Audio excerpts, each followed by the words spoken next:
একদিন আপনাদের যে ইনশাল্লাহ বলে কথা বলেন না, যে ইনশাল্লাহ এটা করব, এই ইনশাল্লাহগুলো আলহামদুলিল্লাহ পরিণত হয়ে আল্লাহ সফলতা দান করবে। আমরা কোনো কাজ পেলে কি বলি? আলহামদুলিল্লাহ পেয়ে গেছি।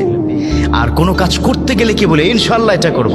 এই জন্য যে কোনো কাজের শুরুতে whenever you do something, first of all you have to say ইনশাআল্লাহ।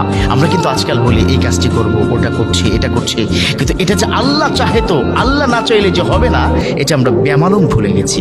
যে কোনো কাজের ক্ষেত্রে সর্বক্ষেত্রেই আমাদের বলা উচিত ইনশাআল্লাহ। এই জন্য একদিন আপনার ইনশাআল্লাহগুলো, এই বন্ধু তোমার ইনশাআল্লাহগুলো একদিন আলহামদুলিল্লাহ পরিণত হবে। কারণ আল্লাহ এমনভাবে দিবে তুমি খুশি হয়ে যাবে, আর খুশিতে তুমি শুকরিয়া তান বলবে আলহামদুলিল্লাহ। এই জন্য কথায় কথায় যে কোনো কাজে, যে কোনো ক্ষেত্রে, যে কোনো কিছুর শুরুতে, যে কোনো কাজের ক্ষেত্রে আমরা ইনশাআল্লাহ বলবো। এই ইনশাআল্লাহগুলোই আমাদের জীবনে আলহামদুলিল্লাহ হয়ে যাবে ইনশাআল্লাহ।